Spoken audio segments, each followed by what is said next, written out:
பேச கொஞ்சம் காட்டுங்கம்மா, யாருன்னு பாக்குறேன். சிவாயன். தமிழர் சிவா ஞாபகம் இருக்கா? யாத்திரை வந்தீங்கல்ல, ஞானாபிஷேகம் ஐயா. நல்ல ஞாபகம் இருக்கே. அவங்கதான், அவங்க வீட்டுக்காரம்மா தான். காலாசியம்ங்கிற திருவிழா சிவசிவா. திருச்சிற்றம்பலம். ஹர நம பார்வதி பதையே, ஹரஹர மகாதேவா. தென்னாடுடைய சிவனே போற்றி, எந்நாட்டவர்க்கும் இறைவா போற்றி. ஆடக மதுரை அரசே போற்றி, கூடல் இலங்கு குருமணியே போற்றி. காவாய் கனகத் திரளே போற்றி, கைலை மலையானே போற்றி போற்றி. எல்லாம் உனது பதம், எல்லாம் உனது செயல், எல்லாம் உனதருளே என்று இருந்தால் பொல்லாத துயரம் நீங்கும் மறுவும் உனதடிக்கே ஆதரவாய் சொக்கநாதா. உனக்கு பணி செய்ய உந்தனை என்னாலும் நினைக்க வரம் எனக்கு நீதா. மனக்கவலை நீக்குகின்ற தென்மதுரை நின்மலனே, எவ்வுலகும் ஆக்குகின்ற சொக்கநாதா. ஊனடைந்த உடம்பின் பிறவியே, தானடைந்த உறுதியை சாருமால் தேனடைந்த மலர்பொழில் தில்லையுள் மானடம் செய் வரதற் பொற்றாள் தொல. எடுக்கும் மாக்கதை இந்தமிழ் செயலாய் நடக்கும் மேன்மை நமக்கருள் செய்திட. தடக்கை ஐந்துடை தாழ் செவி நீள்முடி கடக்களிற்றை கருத்துள் ஈர்த்துவாம். மதிவளர் சடைமுடி மன்றுளாரை முன் துதி செய்யும் நாயன்மார் தூய சொல் மலர் பொதி நலன் நுகர்தரு புனிதர் பேரவை விதிமுறை உலகினில் விளங்கி வெல்கவே. திருச்சிற்றம்பலம். அங்கேற்கண் அம்மையுடனாய ஆலவாய் சொக்கநாத பெருமானுடைய பொன்னார் திருவடி கமலங்களை மனம் மொழி மெய்களால் போற்றி வணங்கி, ஸ்ரீல ஸ்ரீ குரு மகா சன்னிதானம் எழுந்திருக்கின்ற திசை நோக்கி வணங்கி கொண்டு, சிவன் கலல் போற்றி நிற்கும் சிந்தையின் நிறைவே செல்வம் என வாழ்வாங்கு வாழும் அடியார் பெருமக்கள் அனைவருக்கும் என்னுடைய அன்பான வணக்கத்தை தெரிவித்துக் கொள்கின்றேன். இன்று திருநீலகண்ட யாழ்ப்பாணருடைய அந்த குருபூசை விழாவினை முன்னிட்டு இன்று இந்த நிகழ்வை ஏற்படுத்தி கொடுத்த நம்மளுடைய அப்பர் அருள்நெறி மன்றத்தார் அனைவருக்கும் அடியனுடைய அன்பான வணக்கத்தை தெரிவித்துக் கொள்கின்றேன். திருநீலகண்ட யாழ்ப்பாணரை பற்றி பேசுவதற்கு திருவருள் குருவருளும் துணை நிற்க அடியேன் இன்று அந்த நிகழ்வை நடத்த பெருமான் திருவருளோடு தொடங்குகின்றேன். சிவாய நம. திருச்சிற்றம்பலம். திருநீலகண்டர் இந்த நாயனாருடைய இயற்பெயர். பாணனார் என்பது திருமரபின் பெயர். திருநீலகண்டத்து பாணனாருக்கு அடியேன் என்று ஏன் பிரித்து உணர்த்தினார் நம்மளுடைய சுந்தரமூர்த்தி சுவாமிகள் அப்படின்னா, முதல் ஒரு நாயனார் போற்றப்பட்டமையால் இங்கு பிரித்து காட்டுகின்றார். பெயரும் மரபும் தொகை நூல் உணர்த்திற்று என்று சொல்வார்கள். அது நமக்கு சொல்றார். திருநீலகண்டத்து பாணனாருக்கு அடியேன் என்று நமக்கு சொல்லுகின்றார் சுந்தரமூர்த்தி சுவாமிகள். தனை ஒப்பாரும் எருக்கத்தம் புலியூர் தகும் புகழோ நினை ஒப்பாரும் திருநீலகண்ட பெருமானனை. நீள் சினை ஒப்ப மலர் பொழில் சண்பையர்கோன் செந்தமிழோடு இசை புனைய பரனருள் பெற்றன் என்பரி பூதளத்தே என்ற தொண்டர் அந்தாதியிலே நம்பியாண்டார் நம்பி அவர்கள் நமக்கு கூறியிருக்கின்றார்கள். தனக்கு ஒப்பில்லாத திரு எருக்கத்தம்பொழியூரில் வந்து அவதரித்த பெரிய புகழினை உடையவராகிய யாவரும் உயர்வாய் நினைக்க தகுந்த ஒப்பற்ற திருநீலகண்ட பெரும்பானரை நீண்ட கிளைகள் ஒத்து மலர்கின்ற சோலைகளை உடைய சீர்காழி தலைவராகிய பிள்ளையாரின் செந்தமிழ் பதிகங்களுடனே பண்ணமைய யாழில் வாசிக்க இந்த உலகில் பெருமானுடைய திருவருளால் அவதாரம் பெற்றவர் இந்த திருநீலகண்ட யாழ்ப்பாணர் என்று நமக்கு சொல்லப்படுகின்றது. எருக்கத்தம்புலியூர் அப்படின்னு நமக்கு சொன்னாலே அங்கே நமக்கு ஞானசம்பந்தருடைய தேவாரம் தான் ஞாபகம் வருது. படையார் தரு பூத படையார் பகடார் உரி போர்வை உடையான் உமையோடு உடனா இரு கங்கை சடையான் எருக்கத்தம் புலியூர் தகு கோயில் விடையான் அடியேத்த மேவா வினைதானே என்று நமக்கு திருஞான சம்பந்த பெருமானுடைய பதிகங்கள் அனைத்துமே நமக்கு வினை நீக்கத்திற்குரிய பதிகங்கள். திருக்கடைக்காப்புன்னு சொல்லலாம். கருதா வினைதானே அண்ணா எனவல்லாருக்கு அடையா வினைதானே கடல் ஏத்த தொடரா வினைதானே என்று நமக்கு இந்த இருக்கத்தம்புலியூர் திருக்கடைக்காப்பிலே திருஞான சம்பந்த சுவாமிகள் சொல்வார்கள். அது மட்டுமல்ல, இந்த எருக்கத்தம்புலியூருக்கு இன்னொரு பெயர் ராஜேந்திரப்பட்டணம் என்று ஒரு பெயரும் இருக்கின்றது. இந்த எருக்கத்தம்புலியூர் அப்படின்னு சொன்ன உடனே நமக்கு அங்கே இந்த திருநீலகண்ட யாழ்ப்பாணருடைய அந்த சிறப்பு அங்கே நமக்கு சொல்லப்படுகின்றது. அதை நமக்கு சேக்கிழார் சுவாமி விரி என்ற வகையிலே ஒரு அருமையாக சொல்கின்றார். எருக்கத்தம்புலியூர் மன்னி வாழ்பவர் இறைவன் தன் சீர் திருத்தகம் யாழிலிட்டு பரவுவார் செழுஞ்சோநாட்டில் விருப்புறு தானமெல்லாம் பணிந்து போய் விலங்கு கூடற் பருப்பத சிலையார் மண்ணு ஆளவாய் பணியச் சென்றார். இது பெருமானுடைய திருவருள் என்ன அப்படின்னா, இந்த மண்ணு ஆளவாய் பணியச் சென்றார்னு நமக்கு சேக்கிழார் சுவாமி சொல்லியிருக்கிறார். இங்கே மதுரையில் இருக்கின்ற அடியேனுக்கு இந்த வாய்ப்பை கொடுத்து அந்த குருவருளுக்கும் திருவருளுக்கும் மீண்டும் மீண்டும் அந்த நன்றியை தெரிவித்துக் கொள்கின்றேன். திருநீலகண்ட நாயனார் பார்த்தீங்கன்னா, அவருடைய சரித்திர பகுதி 2 பகுதியாக நமக்கு சொல்லப்படுகின்றது. ஒன்று, இறைவன் தன் சீர், அதாவது நடுநாட்டிலிருந்து பாண்டிய நாடு நோக்கி செல்பவரிடையில் சோழ நாடு கடந்து செல்லணும். அந்த செல்லும் வழியில் உள்ள பதிகளை எல்லாம் வழிபட்டு சென்றார். அது மட்டுமல்ல, சோழ நாட்டு பதிகளை வணங்கி மதுரையினை பணிந்து மீண்டும் திருவாரூரில் வந்து வணங்கி சீர்காழி பதியினை சார்கின்ற வரையில் சரிதத்தினுடைய ஒரு முதல் பகுதி. 2வது பகுதி அப்படின்னு சொல்லி பார்த்தோம்னா, சீர்காழிக்கு வந்த பின்னர் அங்கே நம்மளுடைய திருஞான சம்பந்த பெருமானுடைய அருள் பெற்ற பின்பு அவருடனே சென்று பதிகம் பாடி அவரது திருமணத்தில் இறைவரது திருவடி சேர்ந்த வரையில் உள்ளது 2வது பகுதி. இங்கே நமக்கு சேக்கிழார் சுவாமிகள் 10 பாடல்கள் நமக்கு திருநீலகண்ட நாயனாருடைய திருநீலகண்ட யாழ்ப்பாணருடைய வரலாற்றை நமக்கு சொல்லுகின்றார்கள். ஆளுடைய பிள்ளார்னு சரத்தோடு சார்த்தி கொஞ்சம் முன்னாள் ஞானசம்பந்தர புராணத்திலையும் இவருடைய வாழ்க்கையை கொஞ்சம் நமக்கு சொல்லியிருப்பார். திருநீலகண்டம் அப்படின்னு நமக்கு சொன்னாலே என்ன தோணுது அப்படின்னா, திருநீலகண்ட பதிகம் நமக்கு ஞானசம்பந்த பெருமானால் திருச்செங்காட்டங்குடி திரு நெடுமாட செங்குன்றம் என்று அந்த தளத்திலே பாடப்பட்ட அந்த பதிகம்தான் நமக்கு ஞாபகம் வருகின்றது. நல்ல ஒரு அருமையான பதிகம். என்ன அப்படின்னா, முற்பிறவியில் செய்த நல்வினை தீவினைகளை அனுபவிப்பதற்கு இந்த இப்பிறவியில் இன்ப துன்பங்களாகிய பிராரத்தம் விதி இதெல்லாம் வந்து பொருந்தும் என்று நமக்கு சாத்திர நூல்கள் எல்லாம் சொல்லுகின்றது. நமக்கு அதை நன்கு அறிந்தவர்கள் நம்ம சைவ அடியார்கள். அந்த பிராரத்தம் முதலிய நீங்கும் உபாயத்தை அறியாமல் இருப்பது உமக்கு குறையல்லவா என்று திருஞான சம்பந்த பெருமான் அடியார்களுக்கு சொல்லுகின்றார். அடியோங்களாகிய நாம் என்ன செய்யணும் அப்படின்னா, கைத்தொண்டு செய்து எம்பிரான் வீரக்கலல் அணிந்த அந்த திருப்பாதங்களை போற்றுவோம். இது திருநீலகண்டத்தின் மீது ஆணை என்று நமக்கு சொல்கின்றார். அந்த பதிகந்தோறும் பார்த்தீங்கன்னா என்ன செய்ததுன்னா, முன்செய் வினையின் பயன்கள் வந்து எம்மை தீண்டப்பெறாது இருக்க கடவன, கோபம் மிக்க வினைகள் எம்மை தீண்டப்பெறா, பெரு வெப்பம் தருவதாகிய அந்த தீவினைகள் என்னை தீண்டப்பெறா, திண்ணிய தீவினை பயன்கள் இப்போது எம்மை தீண்டப்பெறா, முற்செய் வினைகள் இப்போது எம்மை தீண்டப்பெறா. இப்படி அந்த பதிகந்தோறும் நமக்கு தீண்டப்பெறா திருநீலகண்டம் திருநீலகண்டம் என்று சொல்லப்படுகின்றது. அடியார் இடம் காற்பது எது அப்படின்னா திருநீலகண்டம் தான். அந்த திருநீலகண்டம் என்பது இந்த பதிகத்தினுடைய மகுடமாக வைத்து நம்மளுடைய திருஞான சம்பந்த பெருமான் அந்த பதிகத்தை நமக்கு அருளி செய்திருக்கின்றார்கள். அது மட்டுமல்ல, காஞ்சி புராணத்தில் நம்மளுடைய மாபாடிய கர்த்தராகிய சிவஞான சுவாமிகள் மிக அருமையாக ஒரு காஞ்சி புராணத்தில் ஒரு படலத்தில் சொல்வார். என்ன அப்படின்னா, மணிகண்டேச படலம் அப்படின்னு ஒரு படலம் இருக்குது. அதில் இந்த நீலகண்டத்தினுடைய வரலாற்றை அங்கு நமக்கு சிவஞான சுவாமிகள் காட்டுவார்கள். அப்படிப்பட்ட ஒரு அருமையான பகுதி அது.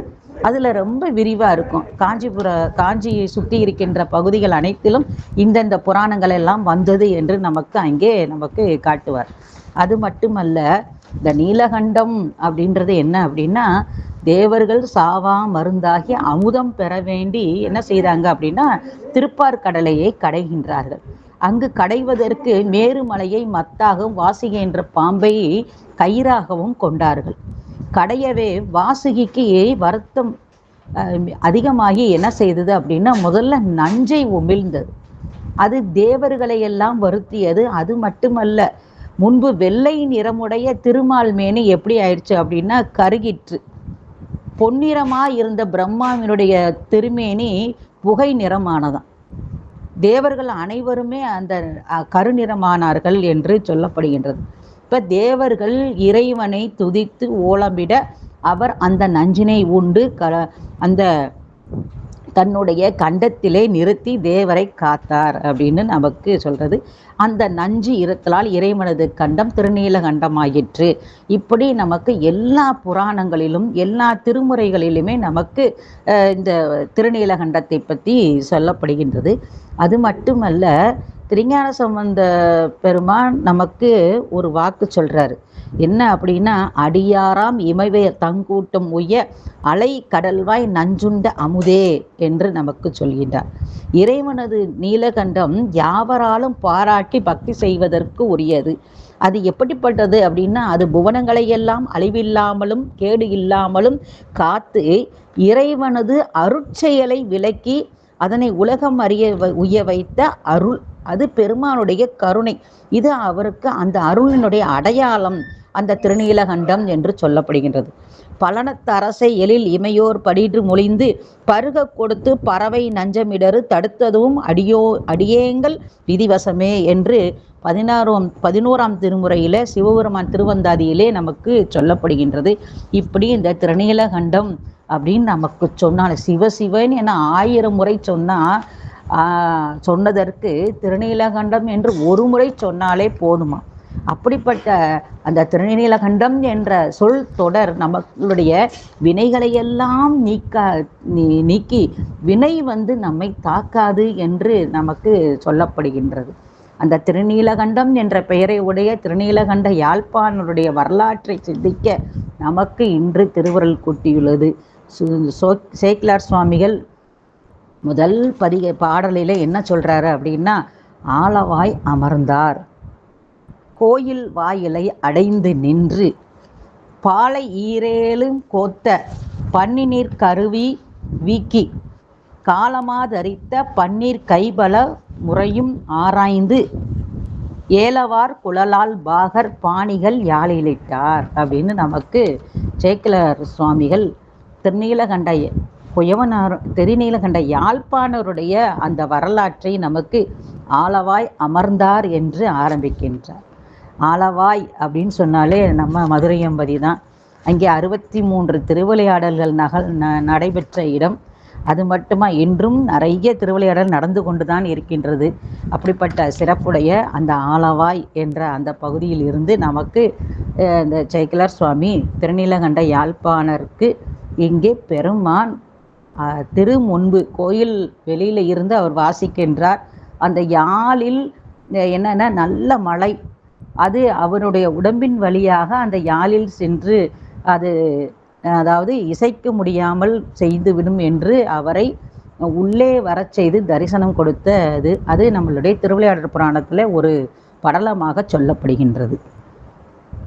இது நமக்கு இங்கே சொல்றார். ஆலவாய் அப்படின்னா திரு ஆலவாயில் விரும்பி வீற்றிருக்கும் இறைவரது திருக்கோயிலின் வாயிலை சார்ந்து அங்கு நின்று பாலையாய் நின்ற 14 வகையின் நிறுவிய உரிய பண் பெரும்படி கருவியின் நரம்புகளை முறுக்கி, அதாவது பண்கள் பலவற்றும் அக்காலத்து இசைந்த பண்ணிலே வர நரம்புகளை அந்த பல முறையிலும் சோதித்து பண்ணமைதி கருவியினில் வரப்பெற்றார்.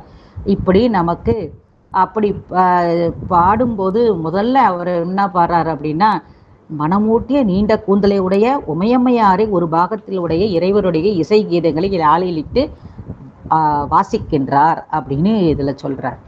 இந்த பாலை ஆராய்ந்து அப்படின்றது போது என்ன, அதில் 2 வகை பாடல் இருக்குது.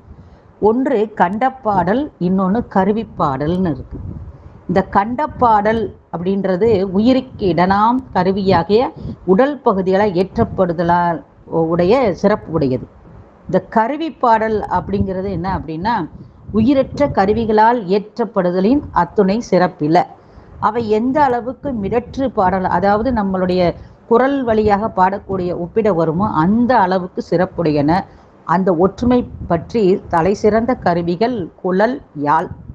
இந்த இரண்டினுள்ளும் சொல்லையே ஒலிப்பது போன்ற தன்மையால் குழல் மிகச் சிறந்தமையால் அதை முன்வைத்து இந்த யாழை இரண்டாவதாக வைத்து நமக்கு சொல்லப்படுகின்றது. அதை சொல்றாரு. அந்த பாலை அப்படிங்கிறது என்ன அப்படின்னா, பாலை ஈரேழு கோத்த பண்ணினில் அப்படின்ற அந்த வார்த்தையை சொல்றார். அது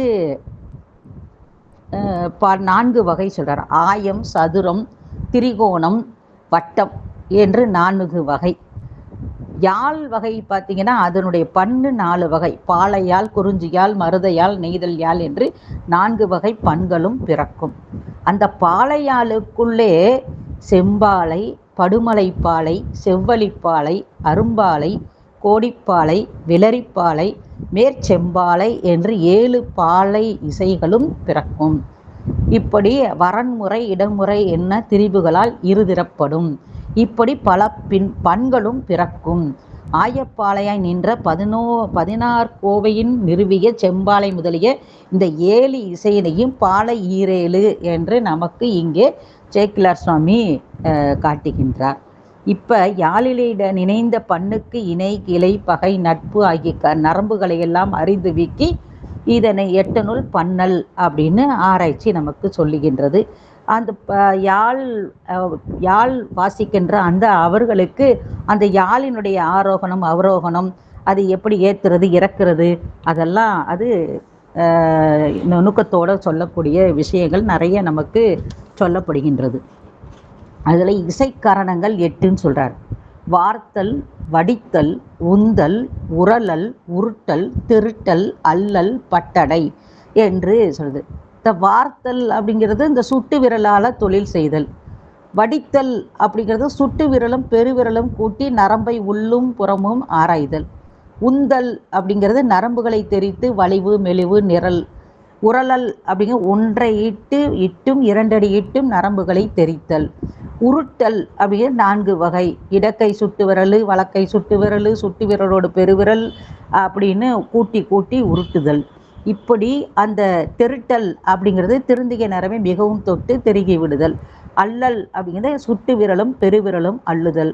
பட்டை அப்படிங்கிறது நரம்பு முற்றும் விழிமுறையார் பற்றி எழும்புதல். இப்படி அந்த இசையை பற்றி அந்த இசைவாணர்களுக்கு உரிய அந்த கரணங்கள் 8 என்று நமக்கு சொல்லப்படுகின்றது. இவர் நம்முடைய திருநீலகண்ட யாழ்ப்பாணர் காலமாதரித்த அந்த பாடும் நேரத்துக்கும் காலத்துக்கும் உரிய பண்ணு, இரவு, பகல், யாமம், பெரும்பொழுது, அந்த கால கூறுபாடு எல்லாம் உரிய பண்கள் ஒவ்வொரு தளத்திலையும் அவர் பாடி இசைத்திருக்கின்றார் என்று நமக்கு சொல்லப்படுகின்றது. இந்த பாணனார் யாழினோடு பொருந்த மிடற்று பாடலும் பாடினார். அவருடைய மனைவியார் மதங்க சூளாமணியாரும் ஒரு இசைவாணர். அவங்களுக்குமே பார்த்திங்கன்னா ஒரு மதுரையில் ஒரு படலம் இருக்குது, இசைவாது வென்ற படலம்னு ஒன்று இருக்குது. அது இந்த யாழ்ப்பாணரோட நமக்கு சேர்ந்த வரலாறு அப்படின்னு அடுத்த படலமாக சொல்லப்படுகின்றது.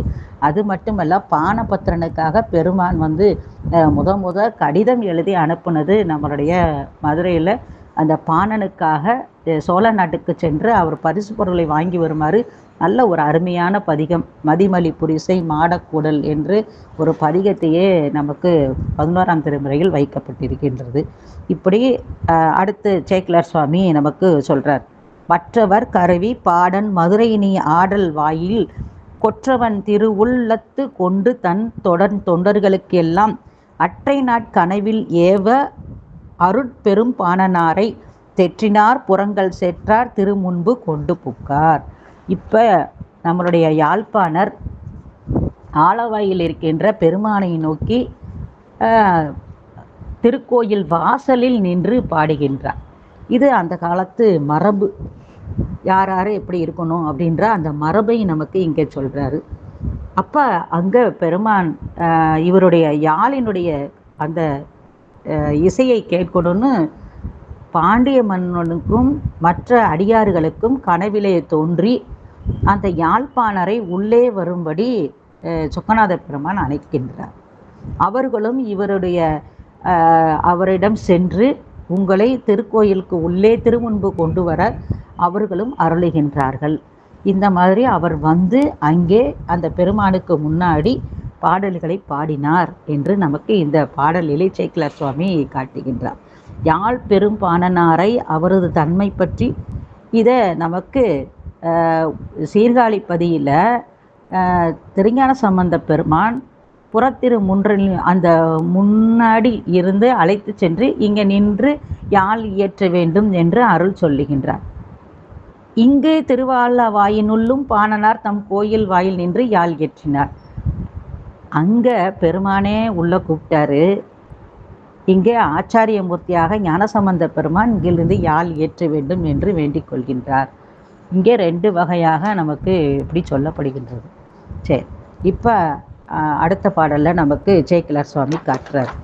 அன்பர்கள் கொண்டு புக்க பொழுதினில் அறிவை பாகன் நன் பெரும் பணியாம் என்று தமக்கு மெய் உணர்தலாலே மண் பெரும் பாணனார் மாமரை பாடவல்லார் முன்பிருந்து யாழ் இயற்ற கூடல் முதல்வரை பாடுகின்றார். இப்போ இங்கே நமக்கு அந்த அன்புடைய அடியவர்கள் ஆளவாய் இருக்கின்ற பெருமானுக்கு முன்பாக இவரை அழைத்து வந்து அங்கே இருக்கை கொடுத்து, அதை தமணிய பலகைன்னு சொல்லுவாங்க, நல் பொற்பலகை, அதை கொடுத்து நிற்க சொல்லி அங்கே வாசிக்க சொல்கிறாங்க. உடனே அவர் என்ன செய்கிறார் அப்படின்னா, உமைப்பங்கராகிய இறைவரது பெரிய ஆணை என்று திருநீலகண்ட யாழ்ப்பாணருக்கு மனசுக்குள்ள அந்த உண்மை புலப்பட்டது. அந்த புலப்பட்டது நிலையிலே அங்கே அந்த பெரிய வேதங்களை பாட வல்லவராகிய அந்த பெருமானுக்கு முன்னாடி அந்த கூடல் ஆளவாய் முதல்வரை பாடுகின்றார் என்று நமக்கு சொல்லிட்டு அடுத்த பாடலில் சேக்கிழார் சுவாமி சொல்கிறார். திரிபுரம் எரித்தவாறும் தேர்மிசை நின்றவாறும் கருகினை உரித்தவாறும் காமனை காய்ந்தவாறும் அரியர் கரியவாறு அடியவருக்கு எளியவாறும் பரிவினார் பாடக்கேட்டு பரமனார் அருளினாலே அப்படின்னு சொல்கிறார். அந்த முப்புறங்களை எரித்த அந்த பண்பு, தேரின் மீது நின்ற அந்த தன்மை, யானையை உரித்த அந்த வரலாறு, மன்மதனை காய்ந்த அந்த நிலை, திருமாலுக்கும் பிரம்மதேவனுக்கும் அறிவதற்கு அரியவராக இருக்கின்ற அந்த வரலாற்று, ஆனால் அடியவர்களுக்கு எளியராயுள்ள ஆற்றினையும் அன்பினாலே பாடக்கேட்டு இறைவனாரது திருவருளினாலே, இப்படி அந்த பெருமானுடைய புகழையெல்லாம் திருநீலகண்ட யாழ்ப்பாணர் தனது யாழிலே இட்டு அவருடைய சிறப்பை எல்லாம் நமக்கு இங்கே பாடுகின்றார். இப்போ பார்க்கும்போது நமக்கு அடியனுக்கு ஒரு சின்ன ஞாபகம் வந்தது. என்ன அப்படின்னா, நம்ம திருவாசகத்தில் ஒரு அருமையான பாடல் பாடின்னு வரும். அயன்தலை கொண்டு சென்றலாடல் பாடி அப்படின்னு நமக்கு அந்த திருக்கோத்தும்பி திருப்பொற்சுன்னத்தில் அந்த ஞாபகம் வருது. கயந்தனை கொன்று உரி போர்த்தல் பாடி காலனை காலால் உதைத்த பாடி ஏந்தன முப்புறம் எய்தல் பாடி ஏழை அடியோமை ஆண்டு கொண்ட நயந்தனை பாடி என்று நமக்கு அந்த திருப்பொற்சுன்னத்தில் சொல்கிறது மாதிரி இங்கே திருநீலகண்ட யாழ்ப்பாணர் பெருமானுடைய அந்த புகழையெல்லாம் பாடுகின்றார். வீரங்கள் அவர் அடியவருக்கு அருளிய அந்த எளிவந்த தன்மையை உட்பொருளாக கொண்டு இந்த யாழிலே இட்டு இசைக்கின்றார் என்று நமக்கு இந்த பாடலிலே சேக்கிழார் சுவாமி காட்டுகின்றார். அந்தரத்து எழுந்த ஓசை அன்பினில் பாணர் பாடும் சந்தையால் தரையில் சீதந்தாக்கில் வீக்கு அழியும் என்று சுந்தர பலகை முன்னீர் இடு என தொண்டர் இடரிட்டார். செந்தமிழ் பாணனாரும் திருவருள் பெற்று சேர்ந்தார். இப்போ இங்கே யாழில் வாசிச்சுக்கிட்டு இருக்கும்போது நல்ல மழை. அப்போ அந்த என்ன செய்கிறார் சுவாமி அப்படின்னா, அன்பர்களுக்கு ஒரு கட்டளை இடுறார். என்னது அப்படின்னா, இவர் மெய்மறந்து பாடிக்கிட்டு இருக்கிறாரு. அந்த பாணனாருக்கு என்ன ஆகுது அப்படின்னா, இந்த யாழில் ஏற்றும்போது அந்த சத்தம் மாறக்கூடாது அப்படின்றதுக்காக சுவாமி என்ன செய்கிறாரு அப்படின்னா, அங்கே அவருக்கு ஒரு பலகை இட்டு அதில் மேலே ஏறி நின்று பாட சொல்கிறார். அதான் சொல்கிறார், சந்தையால் அப்படின்னா இசை நூல் விதிப்படி உரிய அந்த பக்குவமுடைய மரத்தினால் அமைந்த யாழ். அந்த சந்தத்தினை எழுப்பும் தன்மை பொருந்தியது. அது எப்படி இருக்குது அப்படின்னா, தட்பவெப்ப நிலைகள் சமனாக அமைந்த போது அந்த மரத்தில் நின்று சந்தம் ஒழுங்குபட கிளம்பும். இது அது இப்போ இவர் தரையிலிருந்து பாடிக்கிறதுனால அந்த தரையிலிருந்து என்ன ஆகுது அப்படின்னா குளிர்ச்சி பாணனாருடைய கை விரல் மூலமாகவும் அந்த விரலின் வழியாக அந்த யாழினுடைய மரத்தண்டு உடல் இவற்றின் மூலமாகவும் தாக்கும். அதனால அந்த நரம்புகள்லாம் முறுக்கு அழியும். அப்படின்ற அழிதல் அப்படின்னா ரொம்ப அதிகமாகும், ஒன்று இலகி வரும். இப்படி அந்த யாழினுடைய தன்மை மாறக்கூடாது அப்படின்றதுக்காக சுந்தர பலகை இடும் என்று அங்கே நமக்கு சொல்கிறார். அதான் பொற்பலகை அப்படின்னு. அதை நமக்கு இங்கே நமக்கு ஒரு தேவாரத்திலேயே நம்மளுடைய ஞானசம்பந்த பெருமான் காட்டுறார். தாரம் உய்த்தது பாணருக்கு அருளோடே அப்படின்ற அந்த வார்த்தையே நமக்கு காட்டுறாரு. அப்போ இங்கே மதுரை திருவிளையாடற் புராணத்தில் பாடியது திருநீலகண்ட யாழ்ப்பாணர் தான் அப்படின்றது இதுதான் நமக்கு சான்று. அதையே நமக்கு சேக்கிலார் சுவாமியும் ஒரு இடத்துல திருவிய மகத்தினும் திருநீலகண்ட யாழ்ப்பாணருக்கு அருளிய திறமும் போற்றி என்று நமக்கு இங்கே காட்டுகின்றார். இப்போ கருவியிலும் கண்டத்திலும் பாடும் பாணனார் தமிழ் பாடல்கள் மட்டும்தான் பாடியிருக்கிறாரு.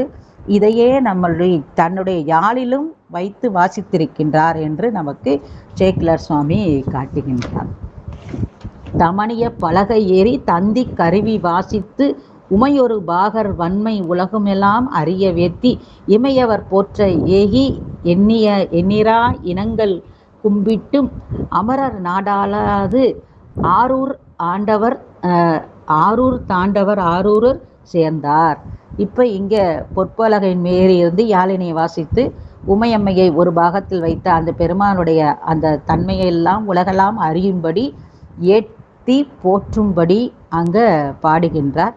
இப்போ அங்கேருந்து என்ன வர்றாருன்னா திருவாரூரனை ஆட்சி புரிகின்ற அந்த தியாகேச பெருமானை எழுந்தருளி பார்க்கணுன்னு அவருக்கு ஒரு விருப்பம். உடனே அங்கேருந்து கிளம்பி திருவாரூருக்கு வர்றார். திருவாரூர் அப்படின்னு நமக்கு சொன்னாலே என்ன அப்படின்னா நம்மளுடைய நாவுக்கரசு பெருமான் நிறைய தேவாரத்தை நமக்கு கொடுத்த இது. அதில் ஒன்றே என்னன்னா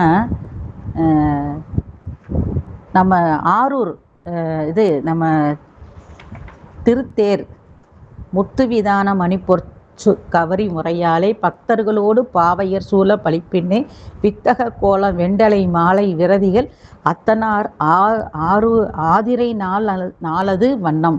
அந்த திருவாதிரை நாளினுடைய சிறப்பை நமக்கு பாடிய பதிகம்தான் ஞாபகம் வருது. நிறைய பதிகங்கள் இருக்கின்றது. இருந்தாலும் இந்த ஒரு பதிகத்தை ஞாபகம் வச்சுட்டு இங்கே மதுரை அம்பதியிலிருந்து இப்போ திருவாரூர் பகுதிக்கு அதுக்கு ஊடால உள்ள பதிகளை எல்லாம் தரிசித்து கொண்டு பாடிக்கொண்டே வருகின்றார் நம்மளுடைய திருநீலகண்ட யாழ்ப்பாணர்.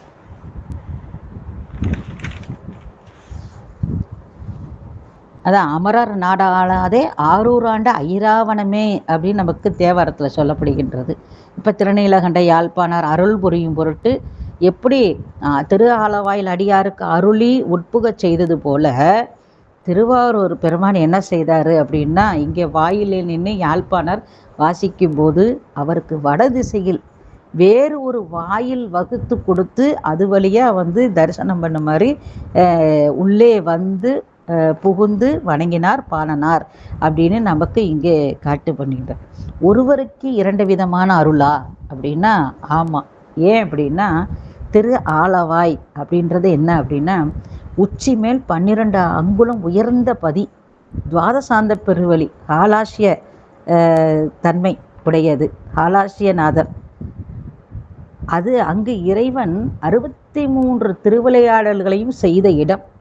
இன்றும் எத்தனையோ திருவிளையாடல்கள் செய்தாலும் நமக்கு 63 அப்படின்னு நமக்கு சொல்லியிருக்கிறாங்க. இந்திரனுக்கு பழி தீர்த்த படலம், மாபாதகம் தீர்த்தது, சங்கப்பிளகை இட்டது, நாரைக்கு முக்தி, கருங்குருவிக்கு உபதேசம், பன்றிக்குட்டிகளுக்கு பால் கொடுத்தது. நமக்கு மாணிக்க வாசகர் ஏவுண்ட பன்றிக்கு அப்படின்ற வார்த்தையெல்லாம் நமக்கு திருவாசகத்தில் சொல்வார். இசைவாது வென்றது மதங்க சூளாமணியார் அவர்களுடைய அவர்கள் இசைவாது வென்ற படலம், அங்கம் வெட்டியது, சங்க புலவராக அமர்ந்தது, மாமனாக வழக்குரைத்தது, விறகு வெட்டியாக வந்தது, மதுரை மண்ணை தலையில் சுமந்தது, பிட்டு நேர்பட மண் சுமந்த பெருந்துரை அப்படின்னு சொல்லும் போதே மதுரை மண்ணை சொக்கநாத பெருமான் தலையில் சுமந்த அந்த வரலாறு நமக்கு சொல்லப்படுகிறது. இப்படி எத்தனையோ திருவிளையாடல்கள் நமக்கு சொல்லலாம். இப்போ இங்கே திருவாரூர் பெருமான் எப்படிப்பட்டவர் அப்படின்னா, இறைவர் அரசருக்கு அருள் புரிந்த உலகுக்கு அறநெறி வகுத்த அமரும் பதி. அங்கே திருஆலவாய் இறைவரது அருளிப்பாட்டினையும் திருவாரூர் ஆச்சாரியனுடைய இங்கு செயலையும் நமக்கு சுவாமி காட்டுறார். ஆண்டவனது ஆணை மொழியாக வேத ஆகமங்களின் வழியினை கை கொண்டு உலகை வழிப்படுத்த வந்தருளிய அந்த கடப்பாடு. அங்கே பெருமான் மூலத்தானத்தை எழுந்தருளி விளங்கும் இறைவரது மிகுந்த காலம் அங்கிருந்து வழிபட்டு பின்பு திருவாரூரின் போய் பெருமான் விரும்பி வீற்றெடுக்கும் பதிகள் பலவற்றையும் வணங்கி இங்கே திருவாரூரில் இருந்து இப்போ சீர்காழிப்பதிக்கு செல்லுகின்றார். அப்படி செல்லும் வழியிலும் மருங்கிலும் அருகிலும் உள்ள பதிகளையெல்லாம் வணங்கி எங்கே வர்றார் அப்படின்னா, ஆலிசூலும் திருத்தோணி அமர்ந்த அம்மான் அருளாலே இங்கே திருவாரூர்லேருந்து இங்கே வந்துட்டார். இதை நமக்கு சேக்கிழார் சுவாமி சொல்கிறார். கோயில் வாயின் முன்னின்று குற்றஞ்செற்ற பெருந்திரளும் தாயினல்ல பெருங்கரணை அடியாருக்கு அளிக்கும் தன்னழியும் ஏயும் கருவி ஈற்றொடுத்து இட்டு பாட கேட்ட அங்கன் வாயில் வேறு வடதிசையில் வகுப்ப புகுந்து வணங்கினார். இங்கே திருவாரூரில் பெருமான் வடதிசை வாயில் அமைத்து அங்கே திருநீலகண்ட யாழ்ப்பாணர் வந்து தரிசனம் செய்யும்படி செய்தார் ஆரூர் பெருமான் என்று சொல்லிட்டு, இப்போ மூலத்தானத்தில் எழுந்திருக்கின்ற முதல்வன் அங்கே பெருமானை வணங்கி இப்போ சால கால அங்கிருந்து தம்பிரான் தன் திருவருளால் சீலத்தார்கள் பிரியாத திருவாரூர் நின்றும் போய் அமர்ந்த ஆலந்தார்த்த கண்டத்தார் அமரும் தானம் பல வணங்கி இப்படி பல திருக்கோயில்களையெல்லாம் வணங்கி ஆலி சூழும் திருத்தோணி அமர்ந்த அம்மான் அருளாலே யாழின் மொழியால் உமை ஞானமூட்ட உண்ட எம்பெருமான் காளி நாடன் கவுனியர்கொன் கமலபாதம் வணங்குதற்கு வாலி மறையோர் புகழியினில் வந்தார் சந்த யாழ்ப்பாணர். இப்போ திருத்தோணிபுரம் அப்படின்னு சொல்லும்போது கடலால் சூழப்பட்ட திருத்தோணியிலே விரும்பி எழுந்திருக்கின்ற பெருமானதுடைய திருவருள் இங்கே யாழினுடைய இசையை கேட்கணும்னு இனிய மொழியாளராகிய உமையம்மையார் ஞான அமுதமூட்ட உண்ட அருளிய எம்பெருமான். இங்கே எம்பெருமான் அப்படின்றது யாருன்னா சீர்காழி பெருமான், கவுனியர் தலைவர், ஆளுடைய பிள்ளையார். அவருடைய அந்த திருவடிகளை தாமரை போன்ற அந்த திருவடிகளை வணங்கும் பொருட்டு இங்கே யாழ்ப்பாணர் திருநீலகண்ட யாழ்ப்பாணர் திருஞான சம்பந்த பெருமானை தரிசிப்பதற்கு வருகின்றார் என்று நமக்கு இந்த பாடலிலே காட்டுகின்றார். அடுத்து ஒரு பாடலில் சொல்கிறார் பாருங்க. ஞானம் உண்டார் கேட்டருளி நல்ல இசையால் பெரும்பானருக்கான படியால் சிறப்பருளி அமரும் நாளில் இவர் பாடும் மேன்மை பதிகத்து இசையாளி இசை யாழிலிட பெற்றுடனே மேவிய பின் பாணர் களத்தார் பெருமனத்தில் உடனே பரமர் தாளடைந்தார். அந்த வாழ்நாள் முழுவதும் பெருமானுடைய திருஞான சம்பந்த பெருமானுடைய அவருடையே சென்று பல பதிகளையும் என்ன செய்தார், வணங்கினதோடு மட்டுமல்ல, ஞான சம்பந்த பெருமான் அவருடைய திருவாயிலிருந்து வந்த அத்தனை பதிகங்களுக்கும் இவர் யாழிலிட்டு பாடினார் என்று சொல்லப்படுகின்றது. இதில் நமக்கு ஒரு சிறப்பு என்ன அப்படின்னா, யாழ் முறிப்பண் அப்படின்னு நம்ம சொல்லப்படுகின்ற நல்ல ஒரு அருமையான பாடல். மாதர் மட பிடியும் மட அன்னமும் அன்னதோர் நடை உடை மலை மகள் துணையென மகிழ்வர். இந்த பாடல் வந்துன்னா யாழ்முறி பண். இது என்ன அப்படின்னா, திருஞான சம்பந்த பெருமானோடு திருவேட்டக்குடியிலிருந்து வணங்கி திரு தருமபுரத்தை அடைந்த போது திருநீலகண்ட யாழ்ப்பாணரது தாய் வழி சுற்றத்தார்கள் அங்கு இந்த திருஞான சம்பந்த பெருமானையும் திருநீலகண்ட யாழ்ப்பாணையும் வணங்கி வரவேற்கின்றார்கள். அப்போ அவங்க சொல்கிறாங்க, என்ன சொல்கிறாங்க அப்படின்னா, நீங்கள் யாழில் இட்டு வாசிப்பதனால் தானே அந்த பாடலுடைய சிறப்பு இந்த உலகத்தில் பரவுதாயிற்று அப்படின்னு இந்த திருநீலகண்ட யாழ்ப்பாணர்கிட்ட சொல்கிறாங்க. அதை கேட்ட மாத்திரத்திலே அவருக்கு மனம் அப்படி பதைக்குது. உடனே திருஞான சம்பந்த பெருமான் ஆளுடைய பிள்ளையார்கிட்ட சொல்கிறார், யாழில் அடங்காத ஒரு திருப்பதிகத்தை ஒன்று அருளி செய்ய வேண்டும் என்று கேட்கின்றார். அதுபடி திருஞான சம்பந்த பெருமானும் அந்த மக்களுடைய அந்த குரல் அந்த கண்டத்திலும் யாழிலும் இசை நூலிலும் சொல்லப்படாத எல்லா முயற்சியிலும் அடங்காத இந்த திருப்பதிகத்தை நமக்கு பாடுகின்றார். அந்த மாதர் மடப்பிடி என்ற அந்த பாடல் இதை யாழிலிட்டு வாசிக்க தொடங்கி முடியாமை கண்டு அப்படியே மனம் என்ன செய்த அப்படின்னு ரொம்ப இலகி, இந்த கருவி என்றோ இப்படி இவர்களுக்கு ஒரு எண்ணத்தை கொடுத்தது என்று அந்த யாழினை முறிக்க செய்கின்றார். உடனே திருஞான சம்பந்த பிள்ளையார் அதனை தடுத்து, இது சிவசக்தியினுடைய விளையாட்டு, ஐயரே இது யாழில் அமையுமோ, முடிந்தவரை முயன்றாலே முறை என்ற அமைதி கூறி அந்த யாழை மீண்டும் அவருடைய திருநீலகண்ட யாழ்ப்பாணனுடைய திருக்கரத்திலே கொடுத்து இந்த யாழ்முறை பதிகம் இப்படி நமக்கு கிடைத்தது. இது திருநீலகண்ட யாழ்ப்பாணனுடைய அந்த சுற்றத்தாருடைய எண்ணத்தினாலே நமக்கு இந்த யாழ்முறிப்பண் நமக்கு கிடைத்தது என்று சொல்லலாம்.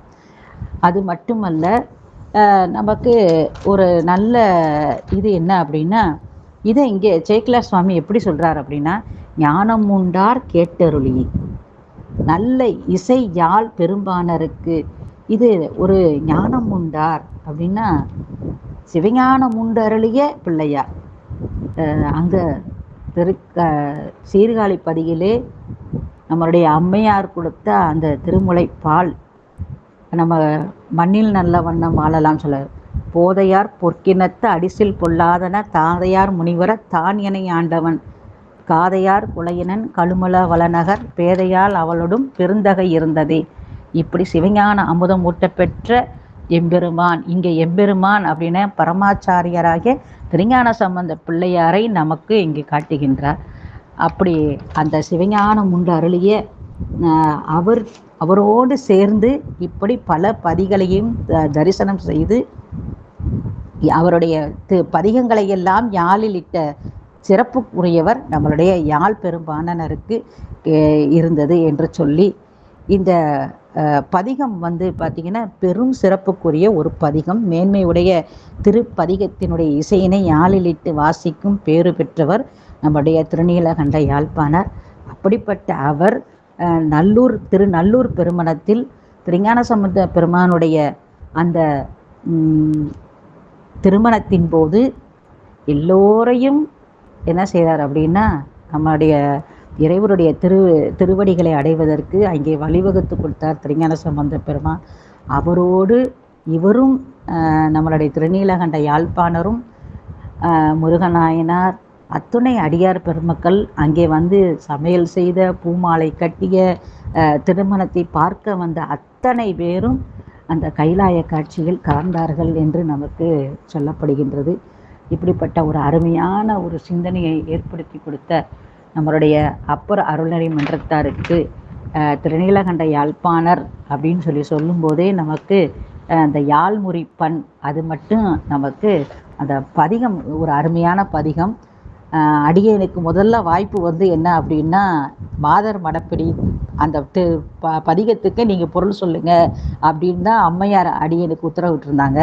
ஆனால் திருவருள் பாருங்கள், திருநீலகண்ட யாழ்ப்பாணர் வழியாக அந்த யாழ்முறிப்பண் எப்படியாவது சொல்லணும் அப்படின்றது நம்மளுடைய திருவருள் பூட்டி வைத்துள்ளது என்று சொல்லி அப்பர் அருள்நெறி மன்றத்தாருக்கும் அதில் இருக்கின்ற அத்துணை அடியார் பெருமக்களுக்கும் அடியருடைய அன்பான வணக்கத்தை தெரிவித்து கொண்டு, திருநீலகண்ட யாழ்ப்பாணனுடைய குருபூசையினை முன்னிட்டு இந்த அவருடைய சரிதத்தை சொல்லுவதற்கு அடியனுக்கு வாய்ப்பு கொடுத்த அத்துணை அடியார் பெருமக்களும் அடியன் அன்பான வணக்கத்தை தெரிவித்து கொண்டு நிறைவு செய்கின்றேன். சிவாய நம. திருச்சிற்றம்பலம்.